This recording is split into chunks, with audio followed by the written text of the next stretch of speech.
आप सभी महान आत्माओं को नमन करते हुए आपका YouTube channel true self the never and पे स्वागत है। इतनी बड़ी श्राप जो दे दिया, सूर्योदय होने से पहले सूर्योदय तक मैं पाषाण बन जाऊंगा।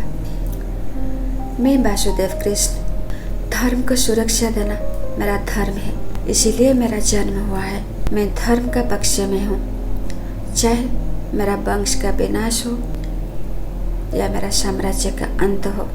जहाँ तक तुम्हारी सतीत्व और पवित्रता का बात है, ये तुम्हारे साथ हमेशा रहेगी, युग युग तक अमर रहेगी।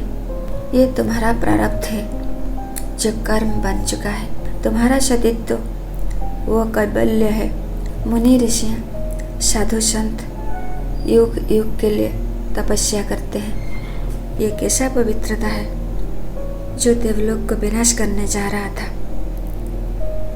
सूर्यास्त के बाद सब कुछ खत्म हो जाता, धर्म के स्थान पर अधर्म का स्थापना होने जा रहा था। महादेव परास्त हो जाते, देवकुल का अंत हो जाता। तुम्हारा शक्ति और तुम्हारा पवित्रता एक अधर्म विचार को दिशा दे रहा था। तुम में अनंत शक्ति है। एक असुर जिसे तुम पति मानते हो, एक अकेला असुर समग्र देवकुल को विध्वंस कर देता। अपना हित देखना स्वधर्म है, समग्र का हित देखना मानव धर्म है। सबसे ऊंचा मानव धर्म है। पति धर्म पति तक सीमित है, पुत्र धर्म पुत्र तक सीमित है, पत्नी धर्म पत्नी तक सीमित है, पर मानव धर्म श्रेष्ठ धर्म है। जिसे तुम पति मानते हो वो तुम्हारा पवित्रता को, तुम्हारा सतीत्व को कोई सम्मान नहीं दे रहा था। इसीलिए वो गलत इस्तेमाल कर रहा था, सिर्फ अपना कामना को पूर्ति कर रहा था।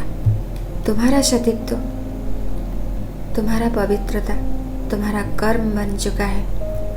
कर्म के ऊपर अधिकार सिर्फ खुद का होती है, धर्म के ऊपर अधिकार सबका होती है। मेरा प्रारब्ध तुम्हारे साथ जुड़ा है, इसीलिए तुम्हारा सतीत्व और पवित्रता को बचाने आया था। सहस्त्र असुरों को मैंने वध किया।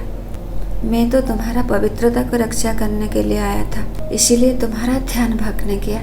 देवी, तुम्हारा पवित्रता मानव समाज का कल्याण के लिए है, न कि असुर साम्राज्य का प्रतिष्ठा के लिए। ये जो तुम्हारा पति धर्म है, ये तुम्हारा धर्म नहीं, ये तुम्हारा अंधा प्रेम है, जिसको आधार बना के तुम्हारा पति धर्म को विलुप्त करने जा रहा था। अगर मैं तुम्हारा ध्यान भंग नहीं करता, तुम्हारा असुरपति समग्र देवलोक को अपना गुलाम बना के रखता और तुम्हारा पवित्रता को कोई सम्मान नहीं देता। इस संसार तुम्हारा पवित्रता के आगे कभी नहीं झुकता। यह शक्ति को पाने के लिए कई जन्म तक साधना की थी। अनुमान करो तुम में कितनी शक्ति है। इसीलिए तो एक असुर समग्र देवकुल को परास्त करने में समर्थ रहा।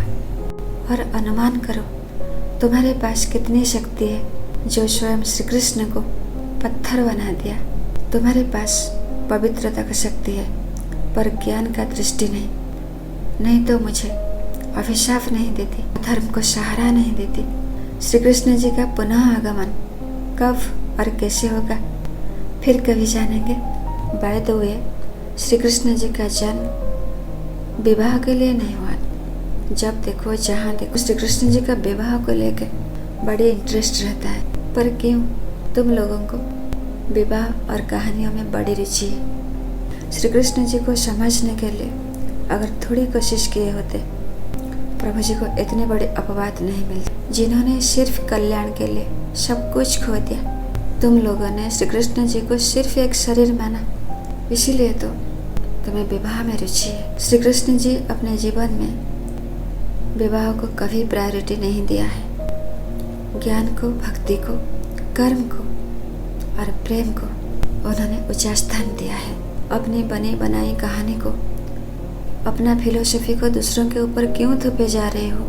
श्री कृष्ण जी अनंत शक्ति का वो चेतना है जिनका नाम मुक्ति का मार्ग दिखाता है, ज्ञान का मार्ग दिखाता है, भक्ति का मार्ग, कर्म का सिद्धांत को समझाता है। जिनके आगे और कुछ नहीं सोचा जा सकता। एक तुच्छ परिकल्पना, विवाह जैसा एक तुच्छ परिकल्पना नहीं होना चाहिए।